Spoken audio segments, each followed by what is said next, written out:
Добрый день. Добрый день, шановне господарство. Рады вас вітаць у новым годзе, у новым сезоне прэс-клуба Беларусь, які распачынае сваю працу. Прэс-клуб Беларусь быў заснаваны ў 2011 годзе, 29 чэрвеня, шэрагам рэдактараў і выдаўцоў беларускіх незалежных медыа. На жаль, адзін з заснавальнікаў, Алексей Кароль, недавно пайшоў з гэтага свету, і мы хацелі б ушанаваць ягоную памяць хвілінай маўчання.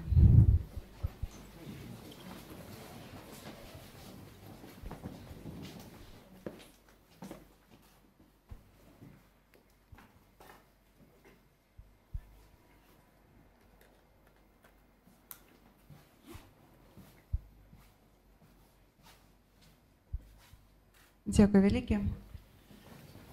Мы распачынаем сваю працу ў гэтым годзе і дзякуем крэатыўнай прасторы цэх і Юлі Дарашкевіч за тое, што ласкава прадоставілі, былі гасцінамі, прадоставілі нам сваё памяшканне, сваю сядзібу. Я рада вітаць нашага госця Сэма Вудхауза, британскага журналіста, і таксама мадэратара Артёма Шрайбана, палітычнага аглядальніка беларускага партала «Дудбай». И перекладчицу Светлану Совось. Передаю слово Артему. Спасибо, Таня. Всем привет. Большое спасибо, что сегодня пришли, нашли время. Пятница, погода изменчивая. Хотя я не уверен, что на самом деле должен вас благодарить. Мне кажется, я вас должен поздравить с тем, что вы попали на лекцию такого уникального спикера. Вы все читали, кто у нас сегодня в гостях. Сэм Вудхауз – это известный журналист BBC, работает уже в этой корпорации почти 20 лет. Не думаю, что нужно много говорить о BBC, Сэм скажет сам. Сэм ведет эфир, наверное, один из самых рейтинговых эфиров в его стране или даже на его корпорации. Это эфир в день, даже вернее в ночь выборов, когда подводятся все итоги, когда со всей страны в редакцию стекаются результаты. И скоро это предстоит многим из нас.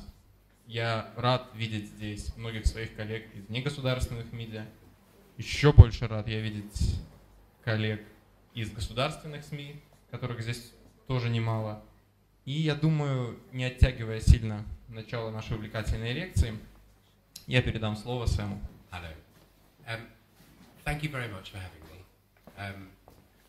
I haven't been in Belarus here, Minsk, very long, only a day. So I haven't had a chance to pick up an awful lot of the context for the elections that I know you're having in October, but the information I have gathered today has been absolutely fascinating, and I look forward to hearing a little bit more about it in the question and answer session that we'll do a little later on.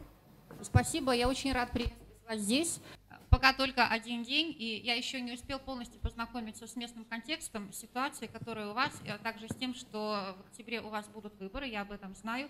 Однако, та информация, которую я уже получила в вашей стране, просто замечательна, и я надеюсь, я узнаю больше и в ходе вопросов и ответов после сегодняшнего выступления.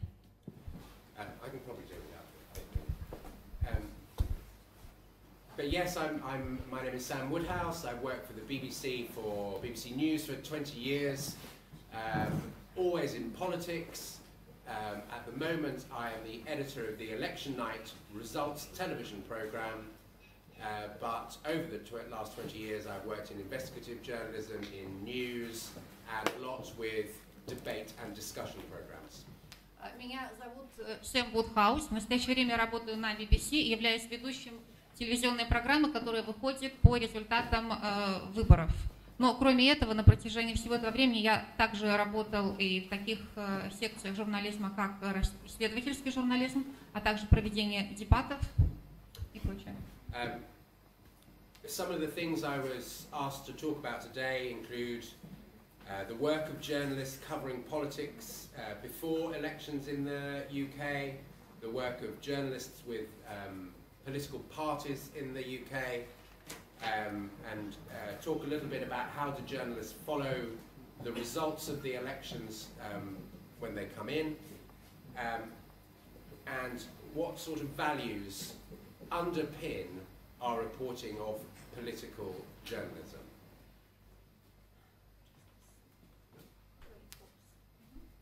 И сегодня я буду также рассказывать о направлении политической журналистики, о том, как работают журналисты Великобритании до политических кампаний, как они работают с политическими партиями, как они освещают результаты избирательных кампаний, а также какие ценности у них есть, какими они руководствуются и что они делают для того, чтобы эти ценности поддерживались в ходе репортажей.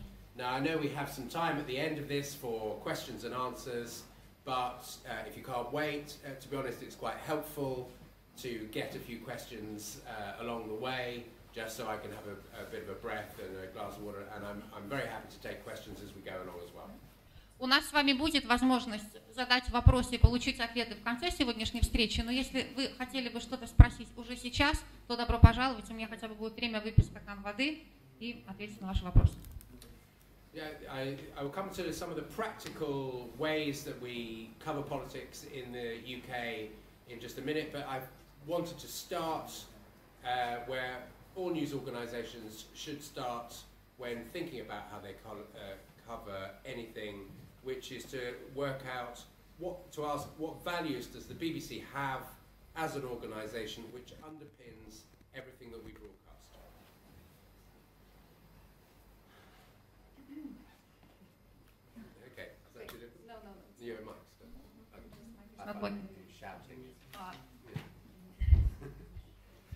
В общем, кратко суммируя то, что сказал сейчас Сэм, он будет также говорить о том, как репортажи на BBC обычно делаются, как журналисты ведут вещание, как они освещают события, а также какими ценностями они руководствуются при освещении того или иного события.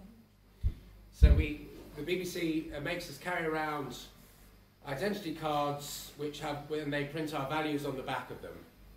They're a kind of daily reminder what values should be the basis of everything we say, write or do on air.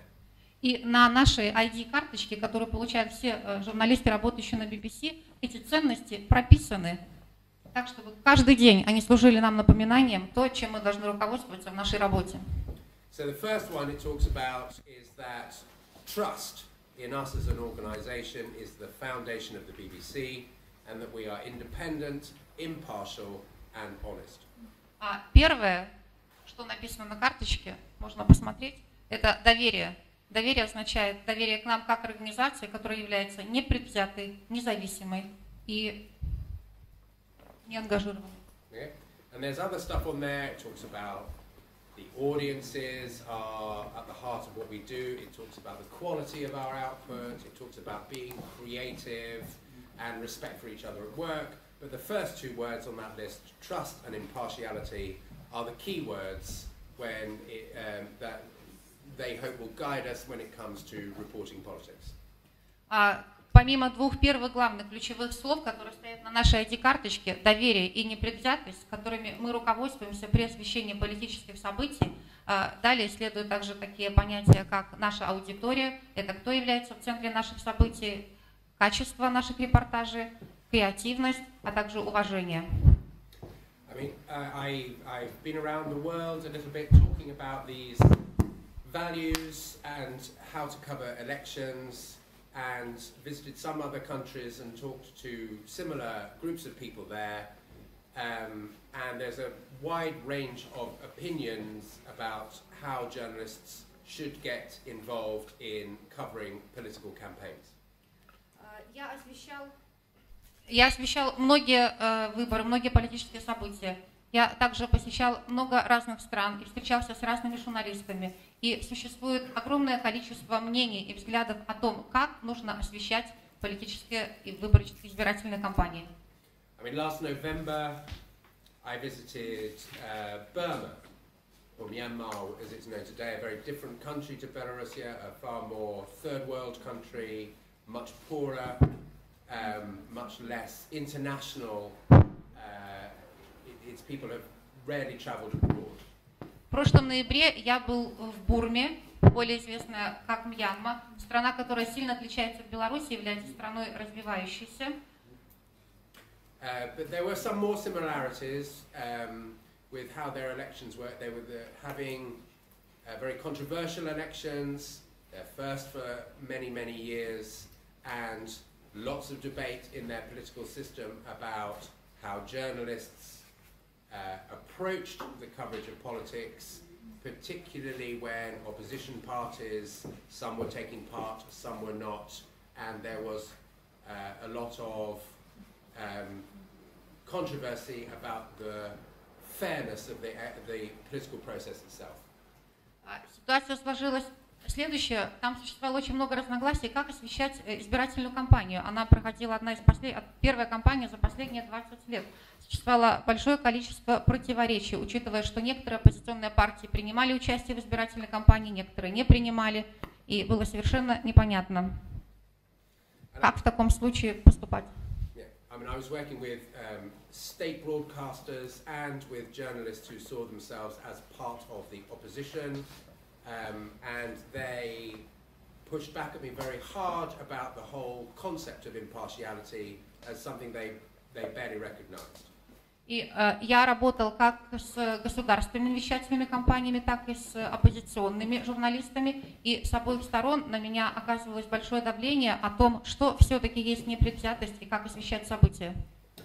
And journalists working for the state broadcaster saw their role very much as to be the authentic voice of those who had power, those who worked for opposition TV channels saw their role as to advocate change. And so the words I was talking about, trust and impartiality, had very little meaning to them. И журналисты, работающие на государственных вещательных каналах и этих медиа, они считали себя голосом действующей власти, а журналисты, представляющие оппозиционную точку зрения, считали, что они являются голосом и лидером перемен. И точка зрения у них не совпадала, поэтому с ними было сложно говорить о доверии. And certainly the BBC approach would be one whereby we would say that over time you will never be a trusted broadcaster without choosing to do it in a scrupulously impartial manner. И в таком случае о BBC нельзя было бы говорить как о телекомпании, которой и вещательной организации, которой можно доверять, если бы они не являлись абсолютно полностью непредвзятыми. We do a lot of opinion polling in the UK to find out what news mechanisms, which ways of receiving the news are most trusted amongst audiences. В Великобритании мы проводили много исследований общественного мнения о том, какой из способов получения информации является более предпочтительным для аудитории. And at the last one, we learned that 86% of people said the thing they trust most was the national television news. И 86% опрошенных заявили, что более всего они доверяют национальным телевизионным новостям. 78% of people said they trusted their friends and family to give them the news fairly. 78% назвали друзей и семью как надежный источник информации. 75% said newspapers gave them fair news. 75% называют газеты как честный, справедливый источник информации. And something like about 24% said they got news fairly given to them by social media and the internet. И около 24% в качестве надежного источника информации называют социальные сети и интернет. So, in Britain anyway, the national television news and radio is far more trusted to give people the news, and we would argue that this is because that by law, all television news, whether it's BBC or another channel in the UK, by law has to give news in an impartial manner. И как вы видите, согласно этим опросам, наиболее такие доверяемые источники информации – это национальное телевидение и национальное радио. Объясняется это, скорее всего, тем, что Великобритания – единственная страна, в которой, согласно закону, это прописано на уровне законодательства, телевидение и вещательные компании должны быть непредвзятыми. Newspapers are not required to be impartial in the UK. although they do make great efforts to separate what they write as news from what they write as comment, they are free to support one party or another. Требование такого к газетам не выставляется в части того, что необходимо отделять, что является новостью, что является комментарием. Законодательно это не закреплено за печатными СМИ Великобритании. And not all television in democratic countries is by law required to be impartial. Quite a lot of American stations, not all, but quite a lot, are far more, take an editorial line in support of one party or another. В большинстве демократических стран законодательно не установлено о том, что телевидение должно являться непредвзятым. Даже в Соединенных Штатах Америки многие вещательные станции так или иначе придерживаются точки зрения редактора, либо какой-то партии тем или иным образом.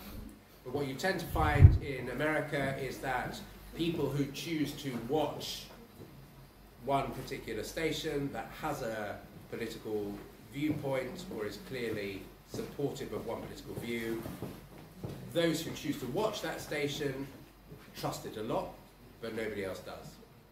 И на примере США можно наблюдать, что если зритель смотрит один определенный канал, который пропагандирует определенный политический взгляд, то именно эта аудитория ему и доверяет, но другие этому каналу уже не доверяют.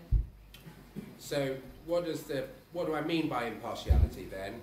What I mean is that we strive for a commitment to accuracy, to put on a wide range of views and to treat all people in the news fairly.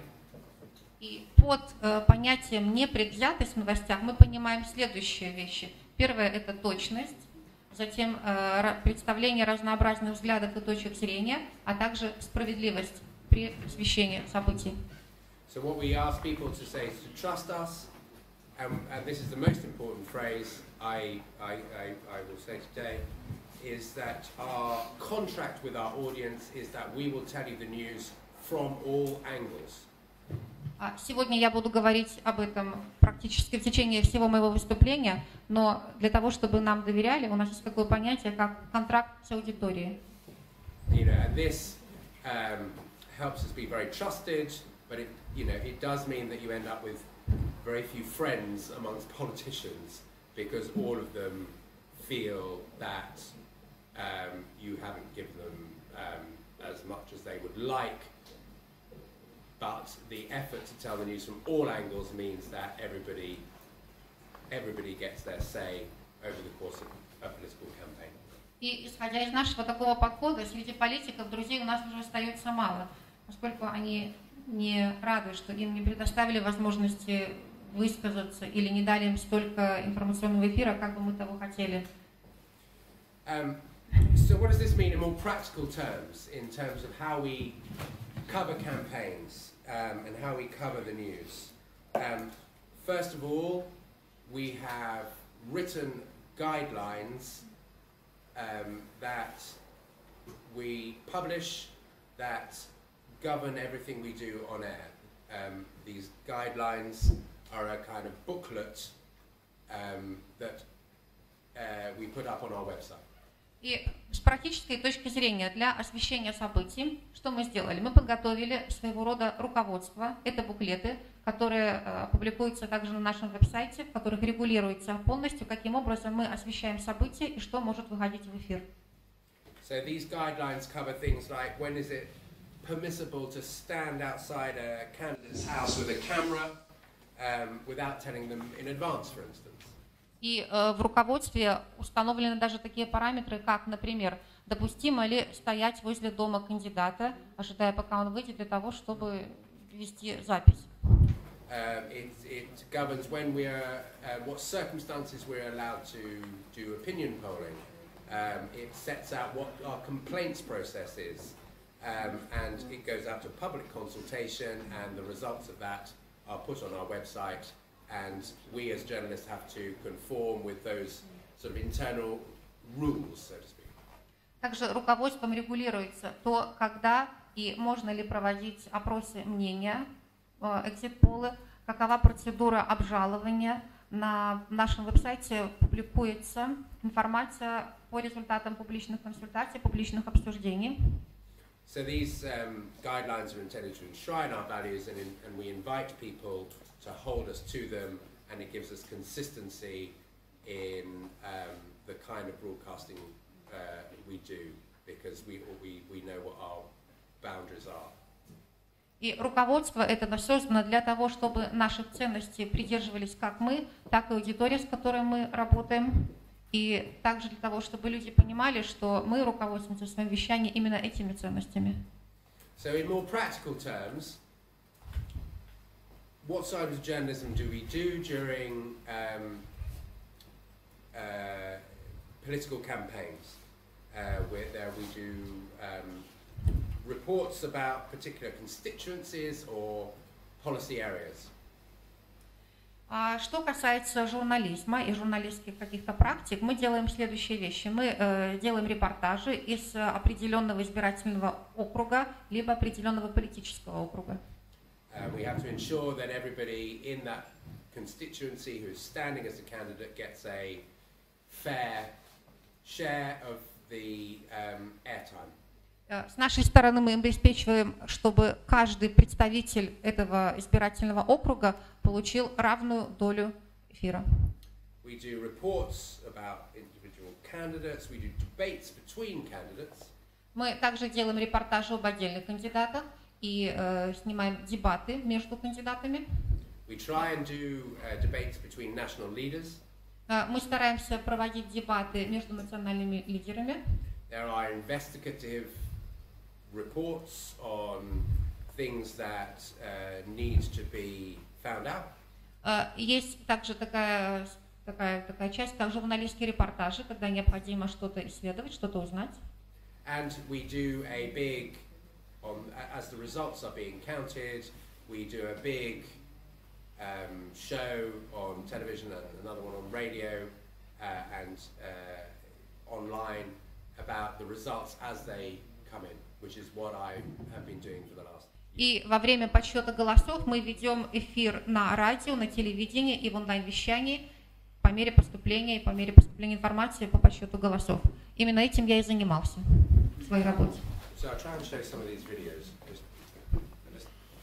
Can you just I'm going to try and show some examples, and we'll get out of them what we get out of them. Сейчас Сэм покажет несколько примеров того, чем мы занимались, примеров репортажей. David Cameron says he's fighting for every vote, and Nick Clegg says voters have a once-in-a-generation opportunity to do things differently.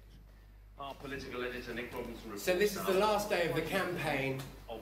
I'll talk over it and summarize it. This is the last day of the campaign. Это последний день избирательной кампании. Our big political reporter is following the three main party leaders for the last day of their campaign. И в течение последнего дня избирательной кампании наш репортер следит за тремя кандидатами, главными кандидатами. So this is the Prime Minister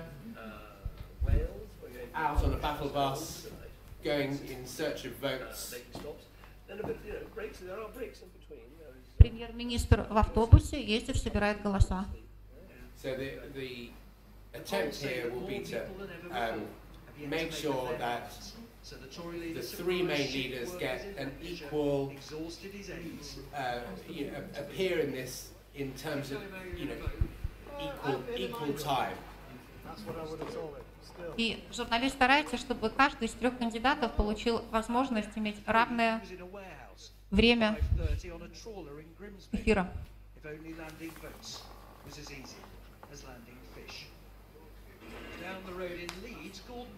So this is the election before last, actually. So this is the then Prime Minister. So he started with the opposition leader, actually, on this one, and this is the then Prime Minister, who was defending his office. Это предыдущие выборы фактически, и премьер-министр до этого являлся представителем оппозиционного направления. It's 11 o'clock and Gordon Brown's been going 5 hours, aware that he hasn't got that many hours left to save his job, the car, and the prime ministerial title. He insists that what can win him votes is not energy, but policy. What time did you get up this morning? You've had hardly any sleep. 5 o'clock. Yeah? 5 o'clock. But When you do you know, go to bed? When do you go to bed? I'm a father with 2 young children. You know, to be away from them, I actually probably got. So this isn't a terribly policy. You know, it's the last hours of the campaign. So it's not terribly new policy heavy. You know, that he's just showing them all out campaigning. Nick Clegg either likes his This is sleep. the leader of the third party. Confident. He made his first trip of the day to Eastbourne after 9 o'clock. Сейчас это лидер уже третьей партии, участвующей в избирательной кампании, и на видео показаны уже последние часы. So you get the gist of that. It's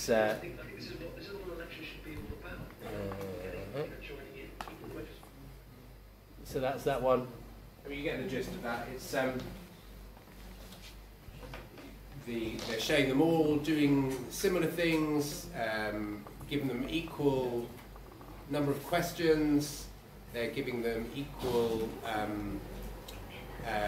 exposure and to let people hear them all do the same.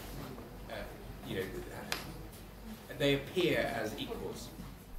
Вы видите, что они показаны в одинаковой ситуации, они делают одинаковые вещи, им задают одинаковые вопросы, как в количестве, так и в качестве, для того, чтобы они получили одинаковую долю медийного освещения. And before the campaign starts, the BBC decides what proportion of coverage each individual party will get over the 6 weeks of the campaign.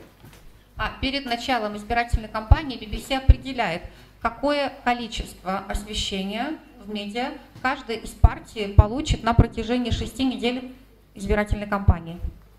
And we decide this on the basis of externally measurable factors like previous electoral success and the current state of the opinion polls.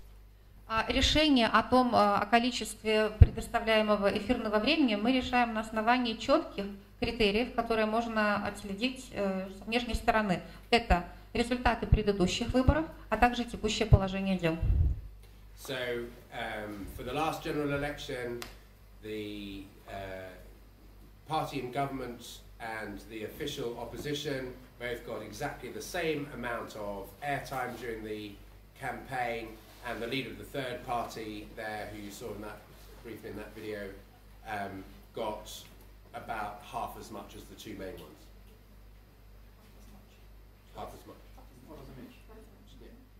И вот на предыдущих парламентских выборах правящая партия и оппозиционная партия получили одинаковое количество эфирного времени, а третья партия, также участвующая в этой кампании, получила вдвое меньше, чем каждая из них.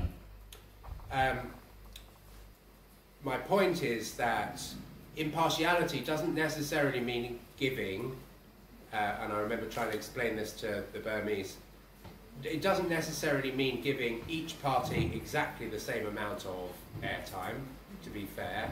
There were smaller parties, we have the Greens and nationalist parties, who got far smaller amounts of airtime during the campaign. И когда я говорю непредвзятость, это вовсе не означает, что абсолютно все партии должны получать равное количество эфирного времени. Существуют маленькие партии, например, партия зеленых. And we realize that audiences expect big political parties who may well win the election to get more scrutiny and more coverage during a campaign than smaller fringe parties who have no chance of winning.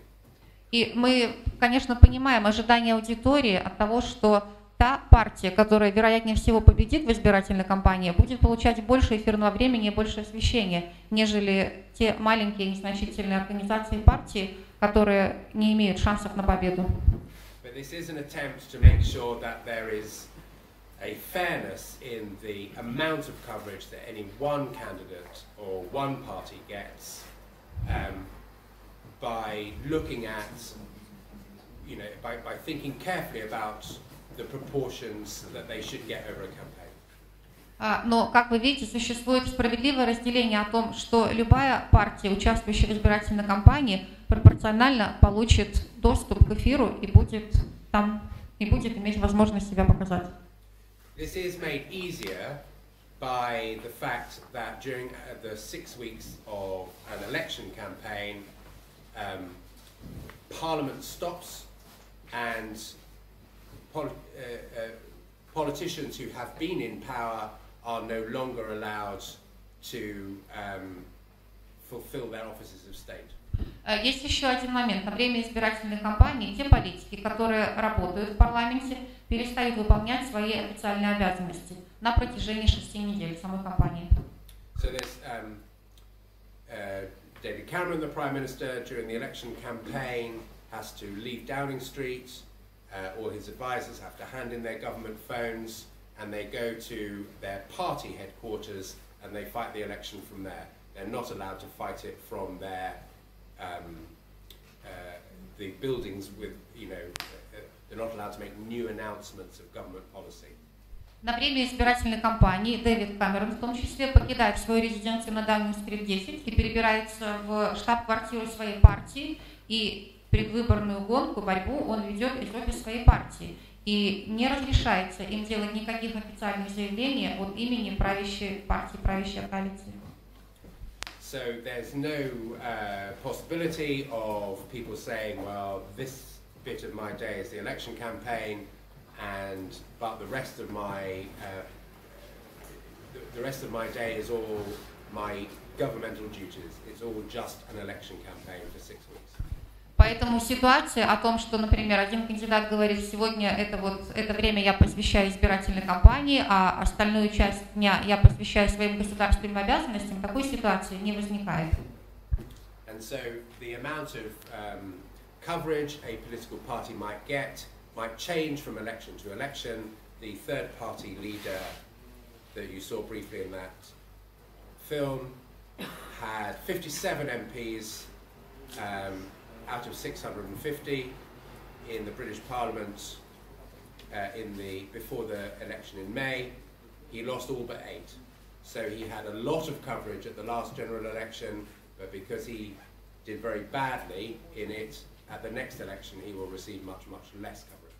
И количество эфирного времени, предоставляемое представителям партии, различается от избирательной кампании к избирательной кампании. Например, в Великобритании либерально-демократическая партия изначально имела 57 членов парламента и 650 своих представителей, но в силу того, что они показали очень плохие результаты в ходе избирательной кампании, и только 8 из них были избраны в парламент, на других выборах времени эфира этой партии было предоставлено уже гораздо меньше. Будет. So here was a question I got a lot in Burma. They thought it was very odd, the idea that a news organization would try to be internally balanced by giving everyone by giving everyone that kind of proportionally fair coverage.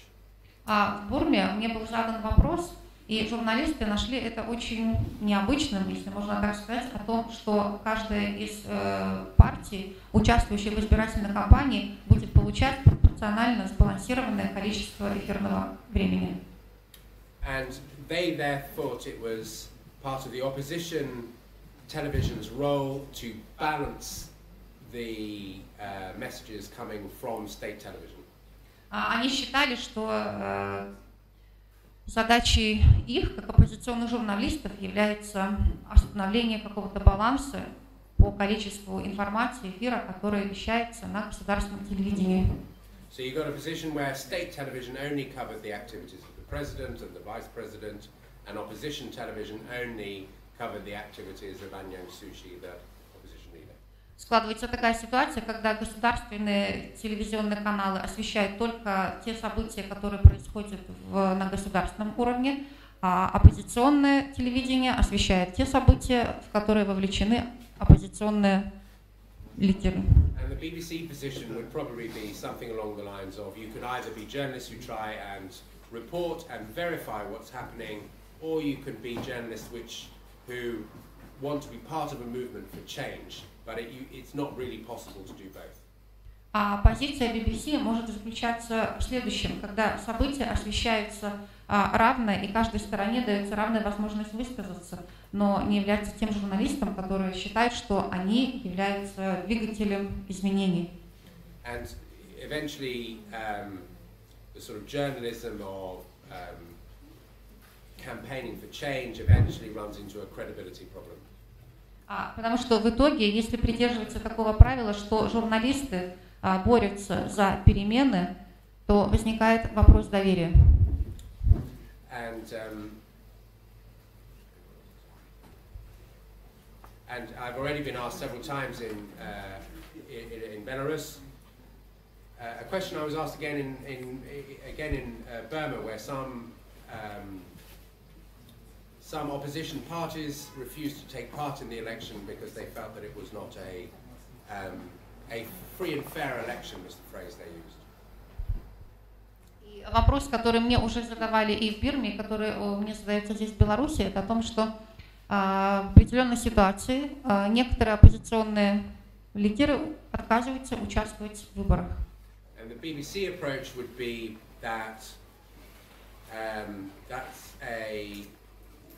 your job of a journalist is to report what everybody is saying, to give everyone all sides of the story and become credible and trusted for doing that, but it does mean that you can't really be part of any, you can't really have views about which way that change should happen. You're the forum for it rather than the advocates for it. Позиция журналиста заключается в том, чтобы предоставлять разные взгляды на события, но не выражать одну точку зрения и не являться именно тем двигателем перемен и новых идей. So our standard coverage of a campaign here would probably be to report what the government was saying, to report what opposition leaders were saying, and to report amongst those who thought the election was not worth taking part in for their own reasons, and to leave it at that. В данной ситуации наша позиция была бы следующая. Мы бы предоставляли мы бы освещали точку зрения того, что говорят представители правящих кругов, то, что говорят представители оппозиции, а также представители тех групп, которые отказались от участия в избирательной кампании. I find in the United States, as I cover I do the results programs for the American elections as well, and it is a very different, bracing culture on American television, where news anchors are routinely rude about candidates they don't particularly like. Я, кроме всего, освещаю также выборы в аналогичных программах на американском телевидении, и я могу отметить, что на американском телевидении ведущие программ являются достаточно грубыми по отношению к участникам избирательных кампаний. This is also something the BBC would feel is not a role that a public service broadcaster should be engaging in. Each candidate should be treated respectfully, and each candidate should be challenged on the difficult parts of their agendas. Подход BBC такое мнение не разделяет. Согласно мнению BBC и журналистики BBC, каждый кандидат должен получать свою долю уважения, к нему необходимо относиться с уважением, а также освещать то, что он делает, равно.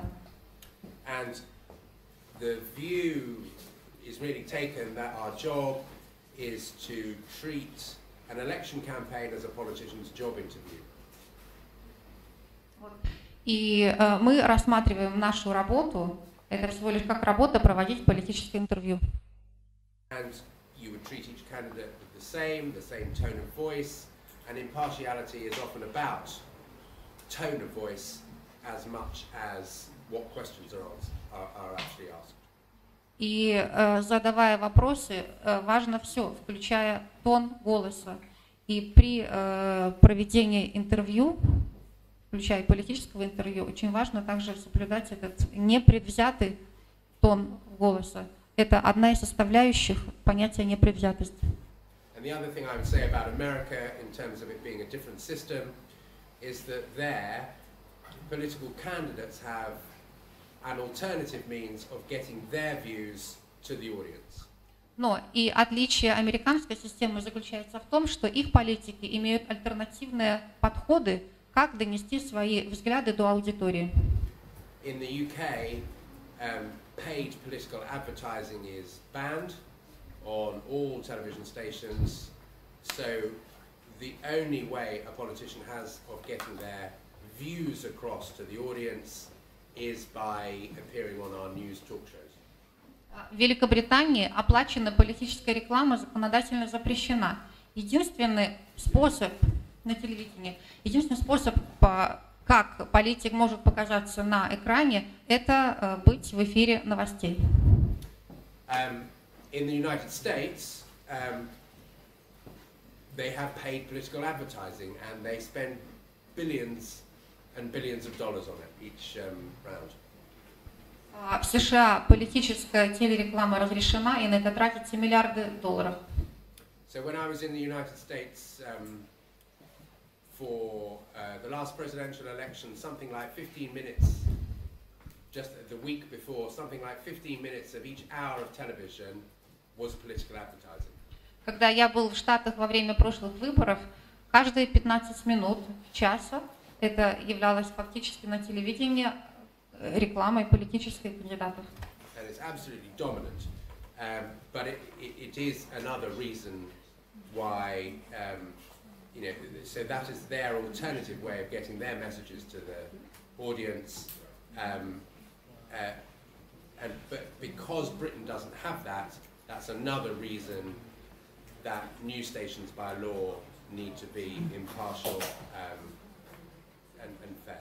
И в Америке это один из способов, как кандидаты могут донести свое мнение, свои взгляды до аудитории, альтернативных способов. Но учитывая, что в Британии законодательно запрещено любые такие способы, то непредвзятость является тем важным фактором, который позволяет донести I was asked to talk about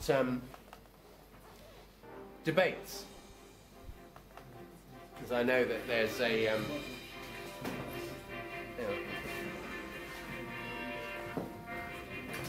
this is our in 2010. We had the first political debate we have ever had involving a prime minister and the leader of the opposition. В 2010 году на телевидении прошли первые в истории дебаты с участием премьер-министра и лидеров оппозиции.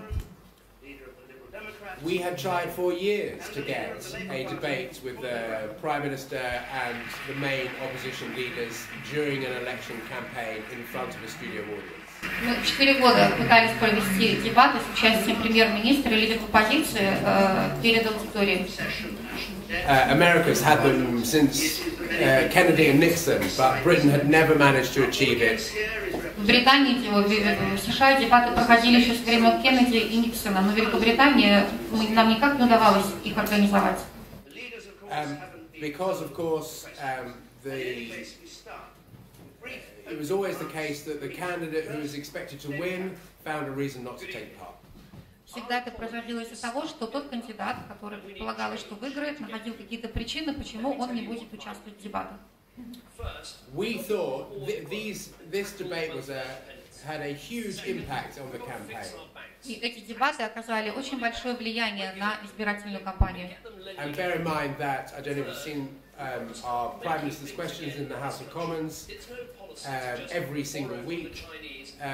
Britain sees these people debate each other in the Commons every week, but still, this debate had an enormous impact on the campaign. Сейчас каждую неделю дебаты проходят, и аудитория за ними наблюдает, но именно эти первые дебаты имели огромное влияние на избирательные кампании.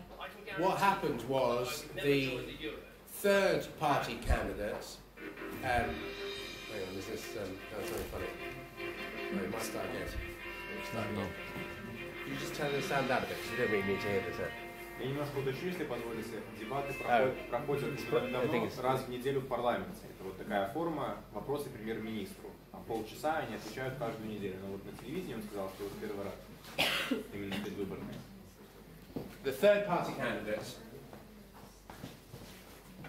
his vote took off because people were less used to him. They didn't really know who he was as much, and they saw him. He was fresh, and all of a sudden his opinion poll ratings soared. И вышла следующая ситуация. Кандидат третьей партии, которого раньше мало видели, мало знали, голоса за него после дебатов просто взлетели, поскольку он был настолько новым, настолько свежим во время этих событий. David Cameron, who was then the main opposition leader, was expected to win the election relatively easily and didn't quite, and was forced then to spend 5 years in coalition with the person who did particularly well in this debate. Дэвид Кэмерон, на тот момент являющийся лидером оппозиционной партии, считал, что выборы он выиграет очень легко, но это не получилось. И последующие 5 лет после выборов ему пришлось провести в коалицию с третьей партией, лидер которой именно очень хорошо показал себя во время телевизионных дебатов. And this may explain why David Cameron was determined this year that sort of thing would never happen again. Это, наверное, объясняет то, почему в этом году сейчас Дэвид Кэмерон постарался сделать все, чтобы такая ситуация больше не повторялась. In 2010 we persuaded the 3 leaders to do 3 of these debates. В 2010 году мы убедили 3 лидеров трижды принять участие в таких дебатах. And they all did have lots of people watched, and they had a big effect on voter engagement. But this time we were not successful in persuading them to do 3 debates again. А в 2010 году они все участвовали, тем самым они вызвали большой интерес среди избирателей, но больше нам не удалось убедить их принять участие в такого рода мероприятии. The now Prime Minister David Cameron eventually, after 6 months, agreed to take part in 1 debate. А в итоге, после 6 месяцев, Дэвид Кэмерон, действующий премьер-министр, согласился принять участие в одних дебатах. He agreed to take part in that debate quite a long time before polling day. И согласие свое он дал задолго до начала избирательного процесса. And he insisted on not 3 people taking part, but 7.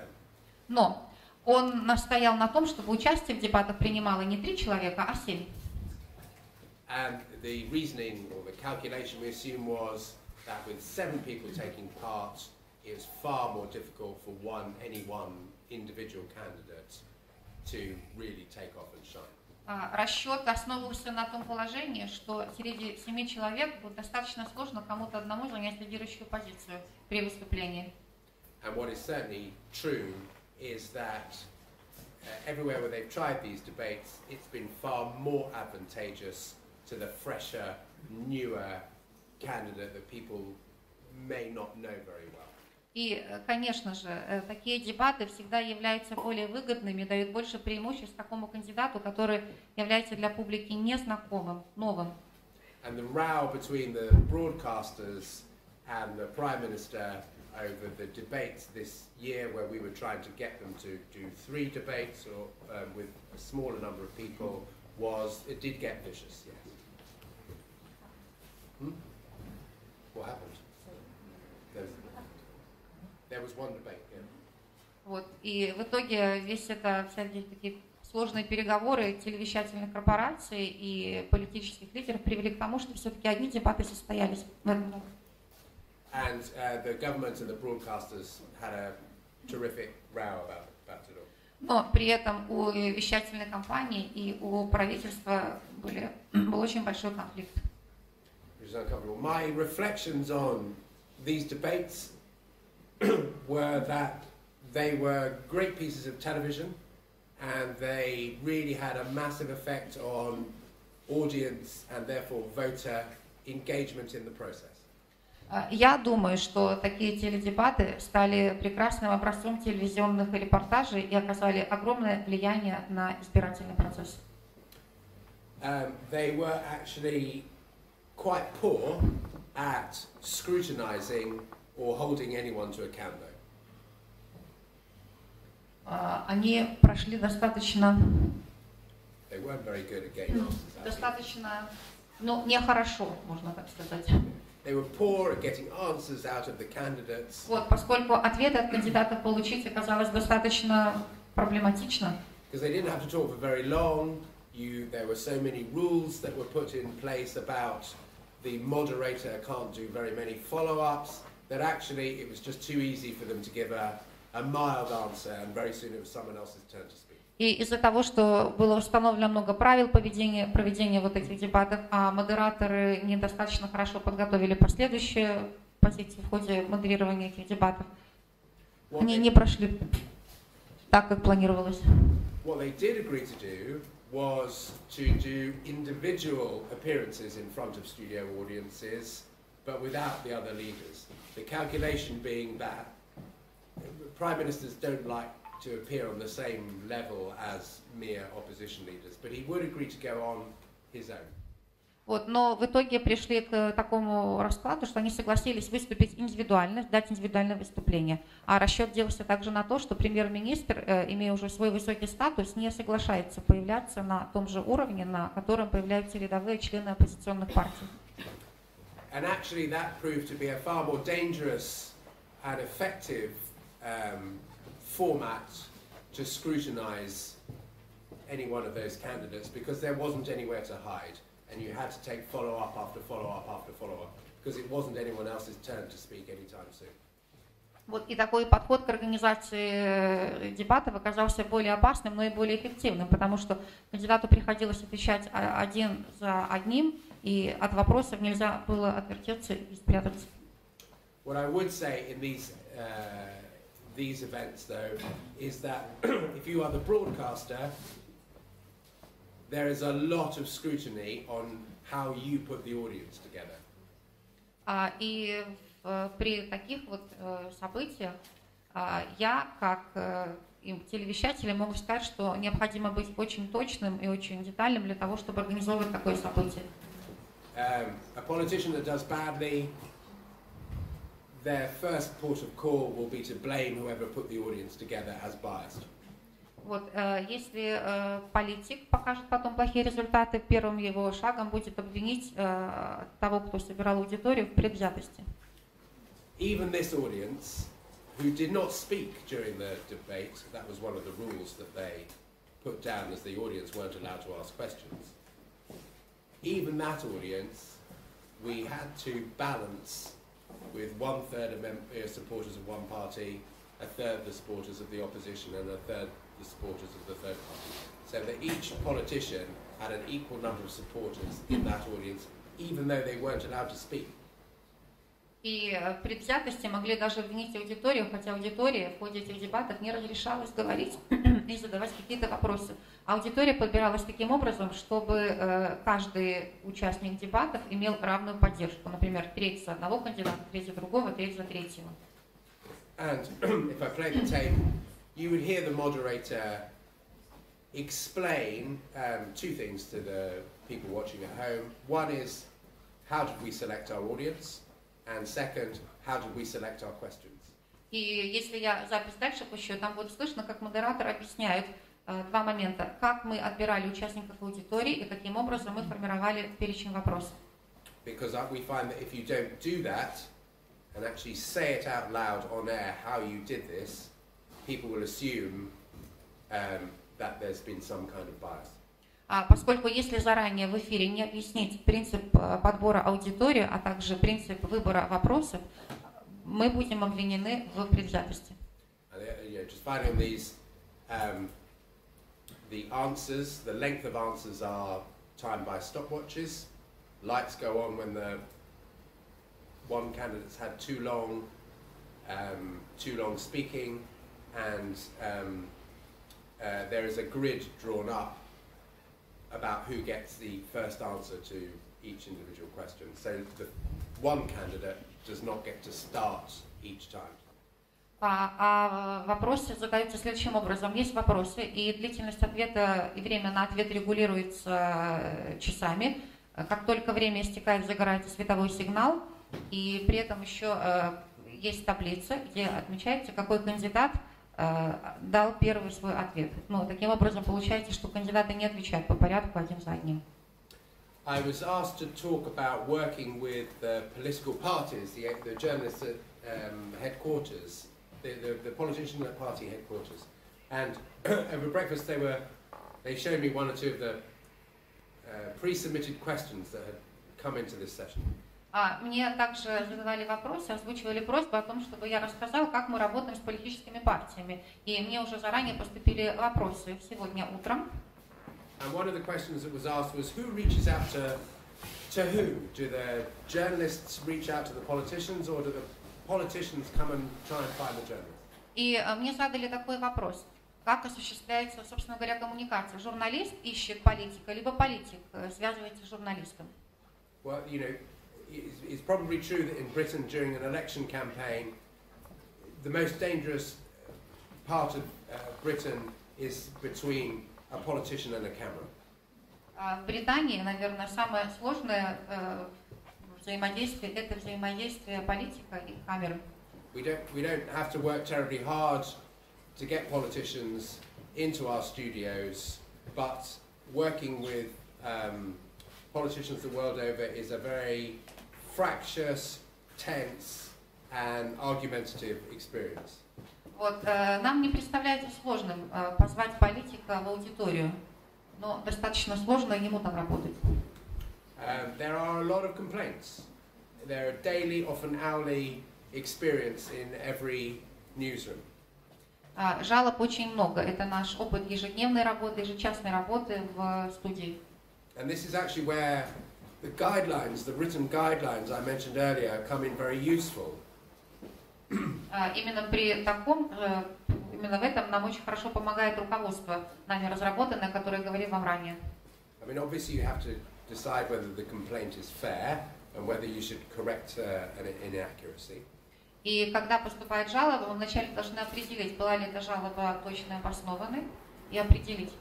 But you also have to, if you're going to defend yourself, you need to show that you had good reasons for doing what you do, how you made the decision that you did, and it is useful to be able to say all our processes were consistent with our guidelines that we have published and are there to ensure fairness.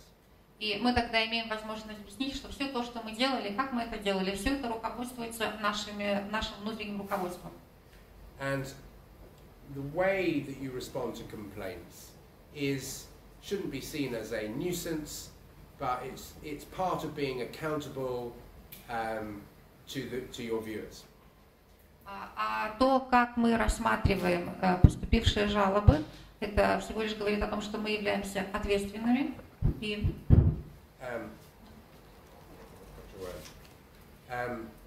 we find that having a single person who deals with complaints and runs the whole complaint system is invaluable because that ensures consistency. По нашему опыту, наличие одного специалиста, который только занимается рассмотрением претензий, не является верным, поскольку это не последовательный в некоторой степени процесс. So last thing, election night itself is my special thing, and I can just watch a little bit while I talk again. И моей основной работой является освещение последнего дня выборов.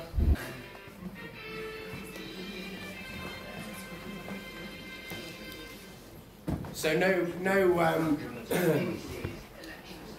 no political reporting is allowed on television while the polls are open, while people are voting, and then at 10 o'clock, we make a big song and dance we do a big show as the votes are counted.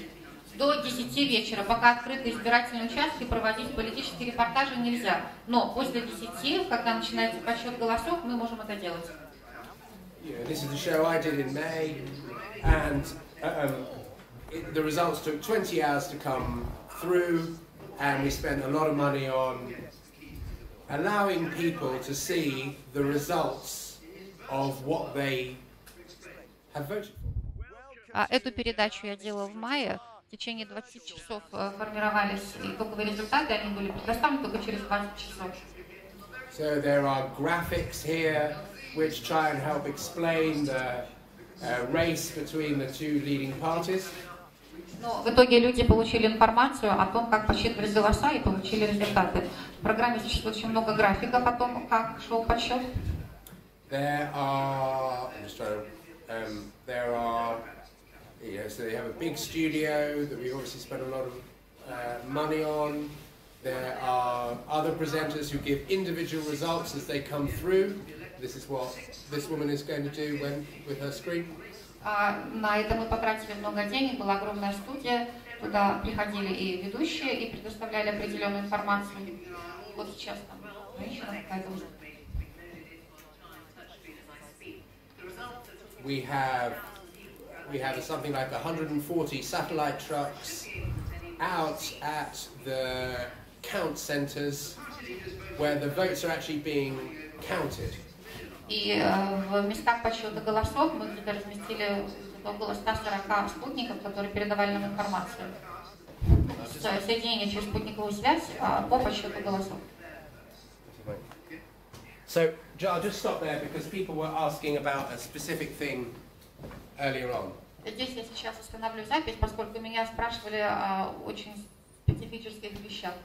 This is one of the count centers that there are about 450 count centers around the United Kingdom. Это один из центров подсчета голосов, который существует в Великобритании.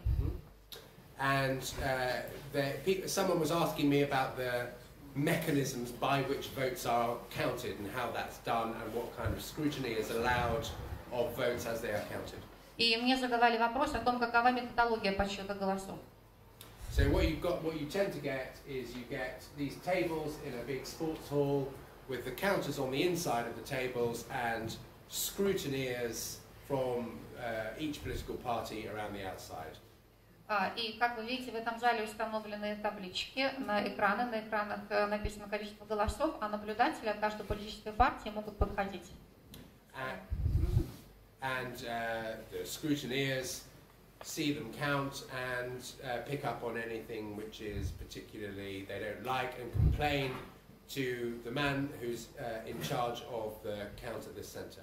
И наблюдатели могут подходить к тем, кто считает голоса, смотреть за всем и задавать какие-то вопросы, и если им что-то не нравится, и также потом разговаривать с тем ответственным лицом, который отвечает за общий подсчет голосов. And of course the media are allowed in. They're not usually allowed too close to the count tables, but they would be reporting on any complaints about the way the count is. И представители средств массовой информации также могут там присутствовать, хотя очень близко к столам подходить им не разрешается. Can I ask a quick Yeah. question? Is the BBC able to report like by polling station by polling station No. results if you wanted to? Does the Central Election Commission provide that data? Do they provide the data about the numbers of ballots in each ballot box? No. The United States do, because it's massive. The United States. I mean, each. I mean, the UK is quite a small country. So to drive each ballot box to a single centre for each constituency isn't very far away. You can do that? Вопрос был такой, то есть, насколько я понимаю, там могут ли получать информацию из каждого избирательного участка.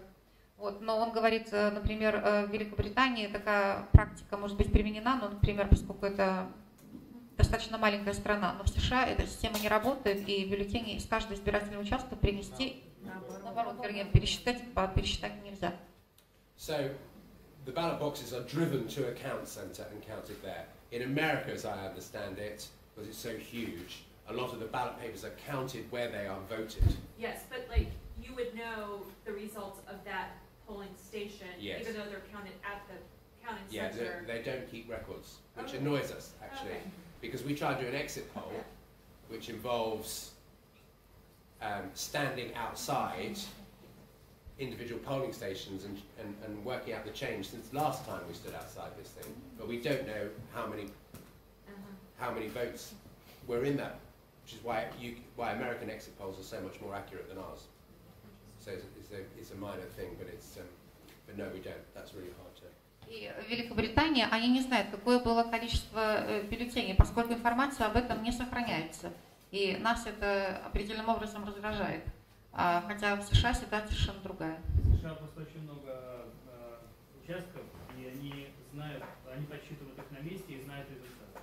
В Британии участков меньше, поэтому они не тратят время, а сводят все в центр какой-то, и уже там знают результат.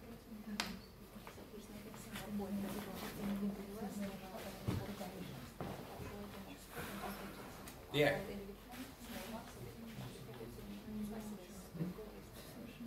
Yes, it's very different. It's why the exit polls are far more instantaneous and far more accurate in America than they are with us, because we only know what happened last time for a whole constituency. We don't know what's happened in an individual ballot box. Ну, именно поэтому результаты экзит-полов в США гораздо более точны, чем результаты экзит-полов в Великобритании. And it's sort of, that's why it's quite slow in Britain as well, because some big rural areas take 3 hours to drive the ballot box to a local centre to count, whereas in America they'll be counted in the actual school where and someone phones it through.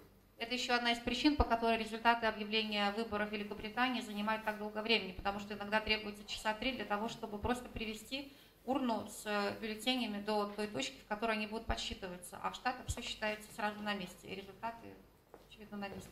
I'll see if anything. I'm almost finished really, but so if there are questions, you can start now. But so we have a lot of outside broadcast units reporting from these counts, and we see we later we will see the votes being read out and which politicians won or not. И у нас есть вещательное подразделение, которое ведут репортажи, и потом в итоге мы получаем информацию, и когда озвучивается количество набранных голосов. And so, I mean, you don't have to have all this whiz-bang thing, but it's seen as a crucial part of people's engagement with the democratic process. They go and vote, and then they go home and they turn on the TV and they see what they've been part of. И в такой ситуации, когда люди вначале голосуют, а потом они возвращаются домой и могут посмотреть, что происходит после того, как они голосовали, вот это именно является частью демократического избирательного процесса. So you see, we make a big fuss of it.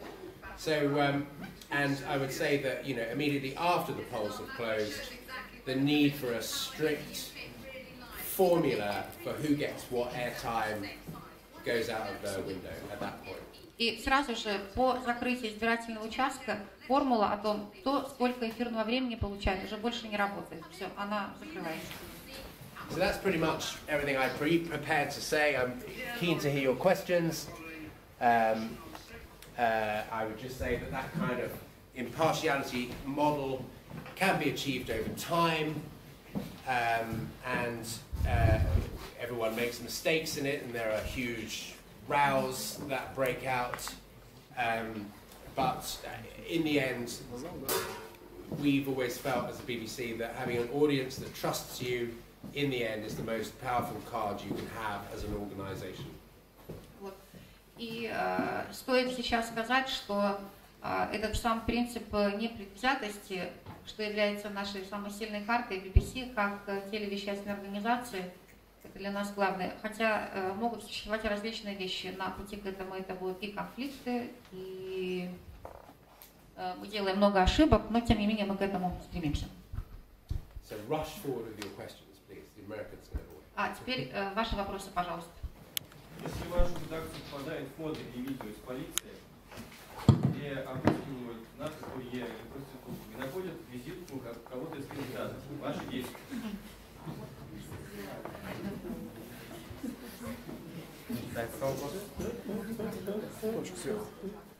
Пока вопрос переводят, я скажу, что попрошу вас по возможности представляться. Если кто-то, может быть, боится, тогда можете сказать, что я анонимно задаю вопрос, но желательно все-таки представляться.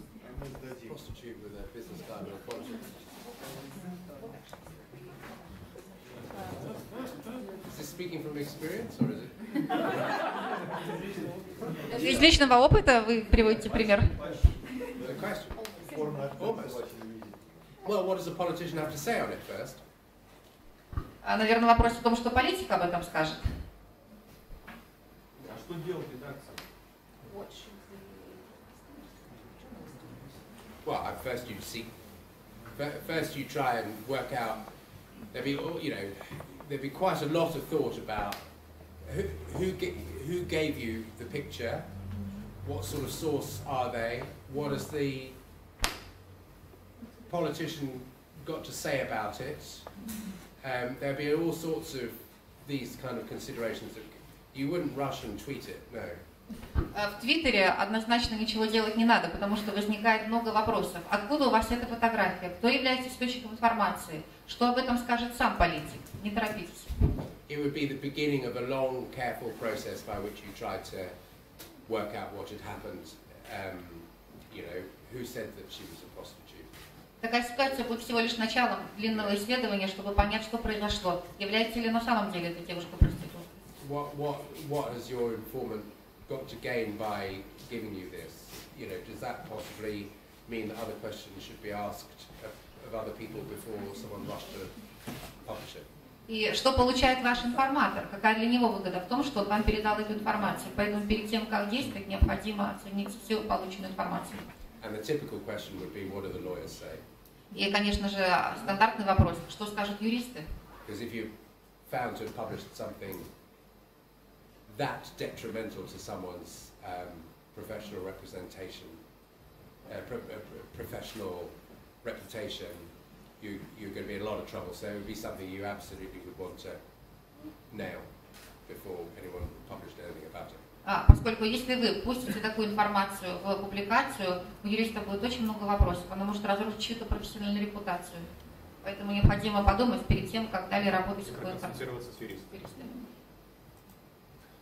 Валерина, пустого час. Скажите, коли ласка, вы сказали, что BBC журналисты яны не позиционують себе як руховики зменаў. Як руховики зменаў. Многие незалежные белорусские журналисты аккурат себе так позиционують. І питання такое, якое б ви питання задали Александру Лукашенко, коли була така можливість, але не як ви, якое питання ви порадили задати білоруському незалежному журналісту? Які позиціонують себе,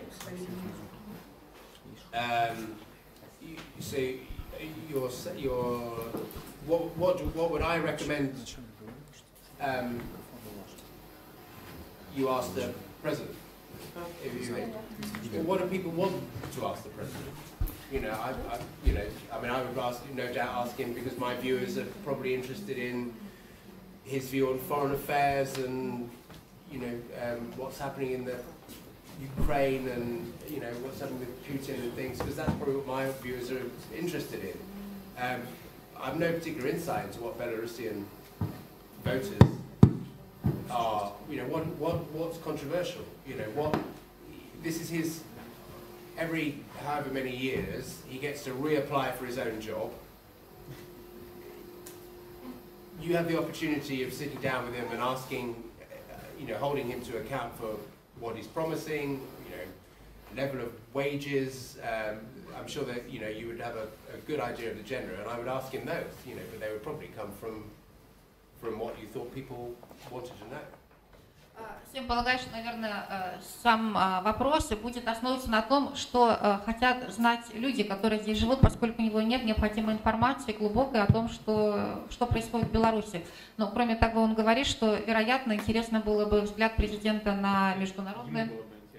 Ему было бы интересно взгляд президента на международные отношения, на ситуацию в Украине, на ситуацию с Путиным. Также, наверное, интересно было бы, учитывая, что наш президент является человеком, который повторно подается на одну и ту же вакансию, на свою профессию на протяжении многих лет, наверное, было бы узнать и спросить его, привлечь к ответственности по обещанным заработным платам, по другим каким-то обещаниям, в таком ключе.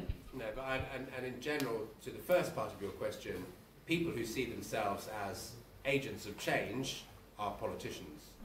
Но касательно ответа на первую часть вашего вопроса, те люди, которые считают себя двигателями перемен, являются политиками.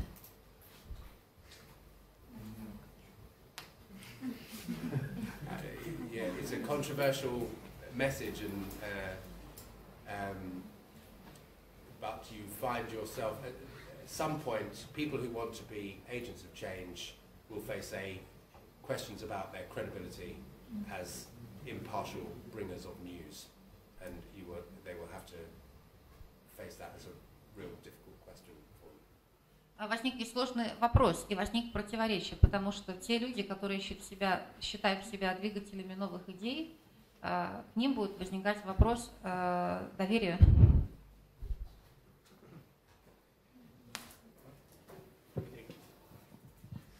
Дмитрий Лукашук, Євроради.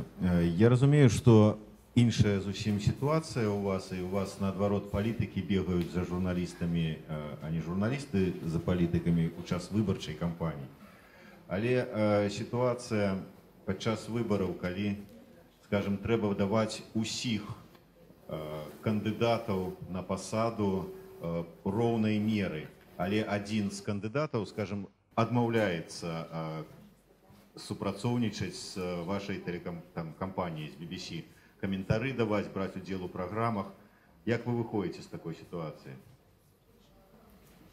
Well, it's a mess, often, if that's the case. I mean, something very similar did happen in Britain. As I said, at the last election, the Prime Minister agreed to take part in one election debate, but he refused to take part in any others. В такой ситуации возникает неразбериха, как у нас произошло на прошлых парламентских выборах, когда премьер-министр согласился принять участие только в одних дебатах, других нет. And the broadcasters, the BBC and our two main rivals, ITV and Sky, got together as a committee and announced which 3 days there would be debates actually on, and invited everyone to come, with the idea that if you didn't come, you didn't take part. И в этой ситуации ITV, Sky и BBC, это вещательные корпорации Великобритании, они объединились и объявили, что будет 3 дня, во время которых будут проходить дебаты. Вы можете прийти, вы можете не прийти. Но это будет только один из 3 дней. This created an enormous row, and in the end, the Prime Minister took part in one debate, and there were 2 or 3 other debates amongst the opposition leaders. Разразился из-за этого огромный скандал. В итоге премьер-министр принял участие в одних дебатах, а 2 или 3 дебатных круга прошли с участием оппозиционных лидеров. But the Prime Minister himself didn't take part in those debates with the other leaders. Но премьер-министр участие в дебатах с другими лидерами не принимал. You asked me, what do? You cannot force someone to come and take part in the debate if they don't want to come and take part in the debate. Вы мне задаете вопрос, что в таком случае делать, но заставить кого-то прийти и принять участие в дебатах невозможно. Не, ну дебаты, ладно. Есть вот репортажи. Вы робите штодзённый репортаж, вот як проходит кампания. У этот день что робили политики? Той, и той. А вот один из них категорично каждый раз отмовляется давать вам комментарии, не пускают там журналиста на свой там выборчий штаб, все еще куда-нибудь. Вот что робить? Репортаж есть, а строк только 2 дают комментарии, коммуникуют с журналистом. Yeah, okay. Yeah, if we face this sometimes when we do things like constituency profiles in Britain, where you go to one part of the country where a specific contest is taking place, and one of the candidates refuses to take part. У нас такая ситуация происходит. Мы с ней сталкиваемся, когда мы едем в избирательные округи, расположенные в каких-то разных частях страны, в которой существует какое-то движение, но один из кандидатов отказывается принимать участие в передаче. Well, in this situation, if it's a significant candidate, as opposed to a very minor fringe person, that should not prevent the report taking place. No one should have a veto over, well, if I don't take part, they can't do it, kind of attitude. But if it was an important and significant person who had quite a lot of support, then the reporters would probably at least find some room in the report to reflect the point of view of the person who refused to take part. И в случае, если такой кандидат является какой-то незначительной персоной, которая не окажет значительного влияния на ход избирательной кампании, тогда что мы можем поделать? Репортаж выйдет все равно, независимо от его участия либо неучастия. Но если это важный человек и он как-то влияет на исход, то в любом случае мы постараемся найти определенное место в передаче, в котором мы сможем хотя бы представить его точку зрения. I mean, if it was essential that they took part because this whole story was about them and about something that they'd done wrong or some kind of scandal, and they refused to take part, then people would, reporters would make quite a point of saying that we had tried very hard to get an interview with them, but they didn't want to take part. Но в случае, если возникает ситуация, это какое-то очень важное событие, либо существует какой-то скандал, но необходимо, существенно важно получить информацию от такого кандидата, а он вместе с тем продолжает отказываться, то тогда журналисты скажут репортажу, что мы очень настойчиво пытались получить интервью, но этого сделать нам не удалось.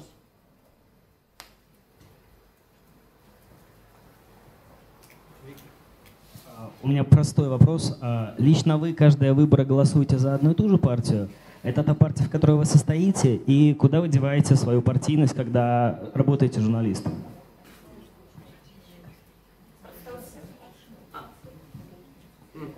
Виктор Малишевский, я его сдал.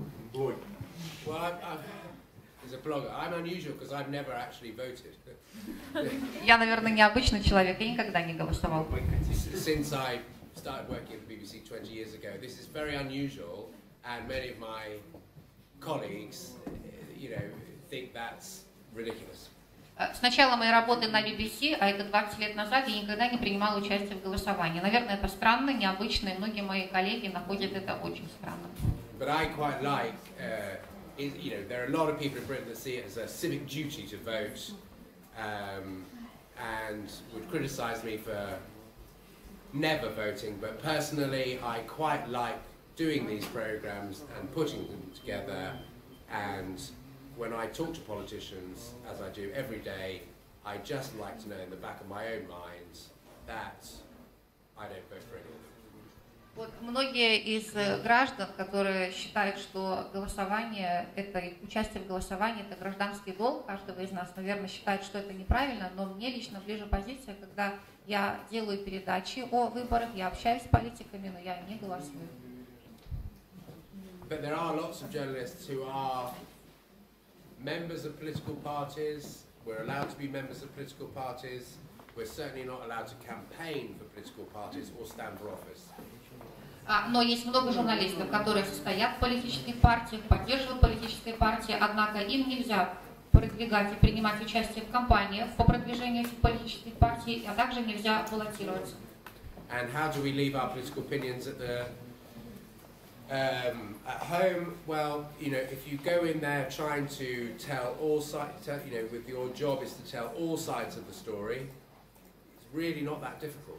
It's obvious usually it's pretty obvious what all sides of a story means.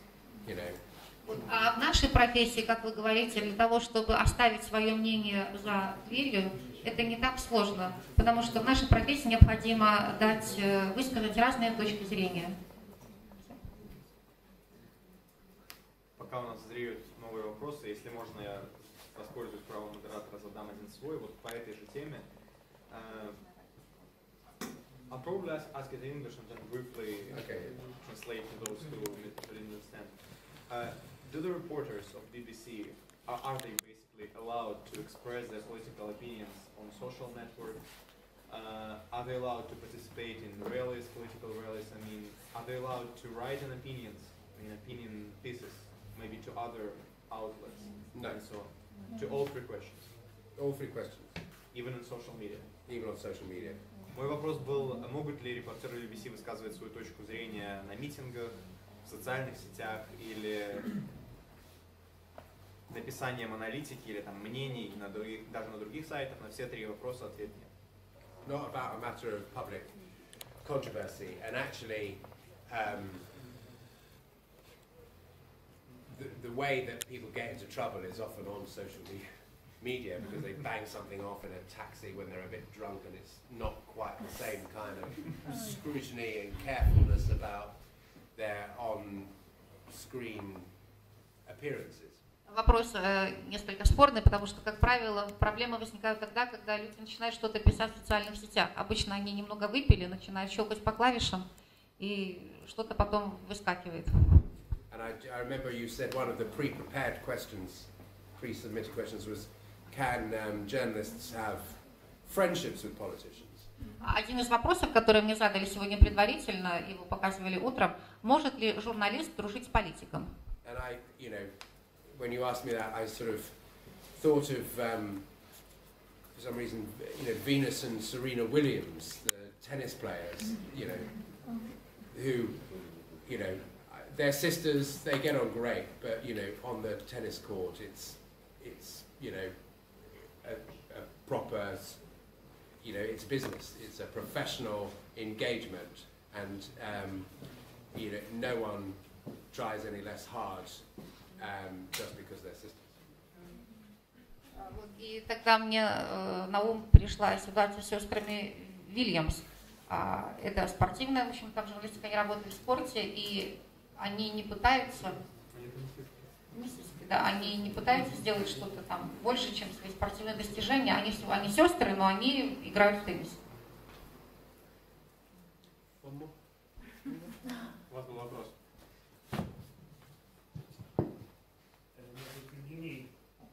Евгений Лебедь, газета «Вечерний грот». Как проходит в Британии вечер перед выборами? Есть ли день тишины? И о чем BBC говорит в новостях? Есть ли политические темы в выпусках? Вы тоже задавали вопрос заранее, да? We report the weather and turnout. That's it. Мы ведем вещание погоды. Все. You're allowed to do weather and turnout, and you're allowed to film candidates going in and casting their votes, and you're allowed to say nothing more.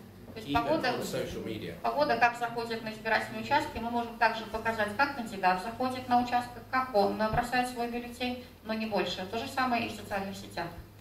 И день тишины, там, мне просто Сэм раньше рассказывал, вот утром, день тишины у них это день выборов, не день до выборов, как там некоторые. Нет такого, чтобы не было агитации на улице.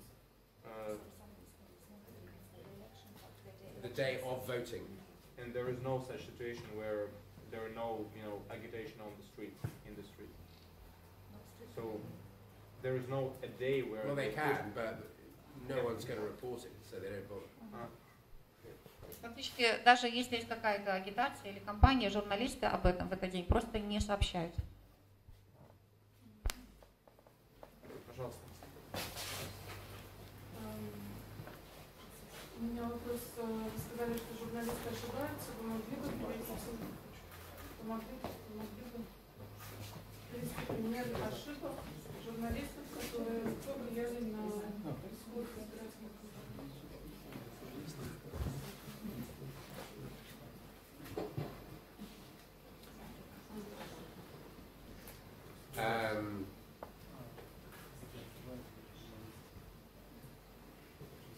I can't think of, I mean, people make minor mistakes all the time. I can't think of a really major mistake that altered the course of an election campaign, to be honest. Nothing quite that big. Например, какой-то подход, который в результате оценки был изменен, например, подход.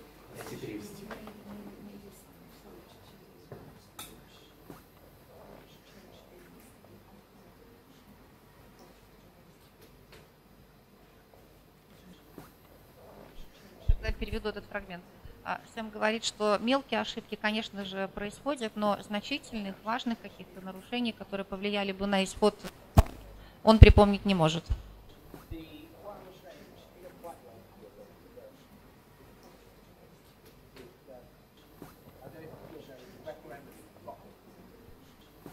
Я приведу вам один пример. Может быть, он не совсем ответ на ваш вопрос, но ситуация такова. Недавно в Шотландии, возможно, вы видели, проходил референдум. And that was very difficult for the BBC because it's a British broadcasting organisation seen by the Scots or some in the Scottish government as not a Scottish broadcasting organisation. Потому что освещение, которое проводила британская BBC, британская телевещательная корпорация, не является шотландской телевещательной корпорацией. И нас рассматривали нас шотландцы не как шотландцы, а как британцы. And that was difficult for the BBC because we were clearly seen to have, there were consequences for the BBC if the United Kingdom broke up, You know, I don't know if you have the phrase, you know, but we were seen to have a dog in that fight. Вот. И мы, как BBC, понимали, какова будет реакция и каково будет последствия в случае, если будет принято результатами голосования, проголосуют за отделение Шотландии от всего Великобритании. And so it was all too easy when our political journalists were asking questions to the Scottish political leaders. It was very easy for them to see that as bias. И когда вопросы задавались политическим лидерам Шотландии, можно было очень легко обвинить кого-то в предвзятости. I mean, in a referendum, it's usually pretty easy to give balanced coverage because each side gets half the coverage. It's really simple calculation. But in that particular one, there were orchestrated campaigns against the BBC journalists.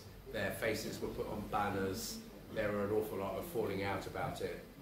You know, the BBC would say it did very well, but there would be some Scottish leaders that would still object to the role the BBC played in the referendum campaign.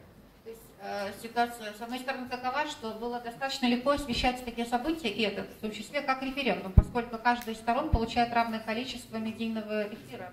Но в данном случае шотландцы также протестовали против BBC как вещательной компании. Были пикеты, проводились митинги с протестами в адрес BBC. И достаточно было сложно сделать так, чтобы не обвинили нас в предвзятости при репортаже.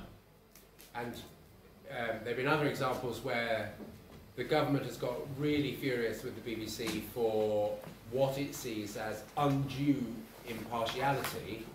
I'm thinking about, I don't know if anyone remembers what we call the Falklands War against Argentina 30 years ago now, in the 80s, when the BBC was criticised by the British government for doing television reports that referred to claims made by the Argentinian government versus claims made by the British government.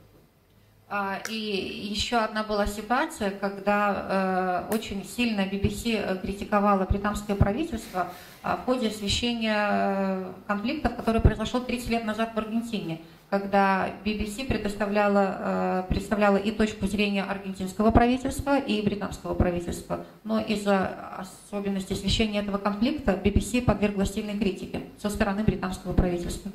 So their view was, why is the BBC seeming to treat claims made by an enemy foreign military dictatorship that disappears its own citizens on seemingly equal basis with claims made by your own government. И претензия заключалась в том, на каком основании BBC дает такое же вещательное время, освещает тех, кто ответственен, тех, кто ответственен за похищение людей, которые являются недемократическим, вражеским режимом, и также имеет право быть показанным в новостях на равных с британским правительством. У нас есть время на последний вопрос, который не может быть задан в неформальной обстановке, обязательно нужно прозвучать здесь. Пожалуйста. Держите. Жукова Вероника, студентка. Я хотела бы вас спросить, вы часто берете интервью у политиков. Как нужно вести себя с политиком? И есть ли у вас какой-то секрет хорошего интервью? Замечательный последний вопрос. Plan your interview. Планируйте ваше интервью. Before you go, research your interview. Think of where you want to go with it, what you want to get out of what he or she says. Проведите подготовительную работу, исследуйте вопрос какой-то перед тем, как вы начинаете ваше интервью, а также продумайте, что вы хотите достичь в вашем интервью, в каком направлении вы будете двигаться. When I was in Burma, I was asked to review some interviews that their journalists were doing. And their understanding of an interview meant they asked a question at the beginning, and they thanked him at the end of his 25-minute answer. В Бирме я проводил такую как бы оценку интервью, которые делают другие журналисты у местных политиков. И выглядело это так. Они задают какой-то вопрос в начале, а через 25 минут по окончании интервью благодарят политика за то, что он дал им это интервью. Ответ.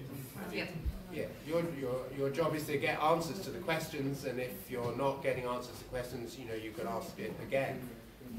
But good planning, making sure that, you know, you're there representing your viewers, which is an important role. А ваша профессия заключается в том, чтобы задавать вопросы. И если вы не получили ответа на ваш вопрос, вы имеете полное право задать этот вопрос еще раз. И всегда помните о том, что вы представляете интересы ваших зрителей.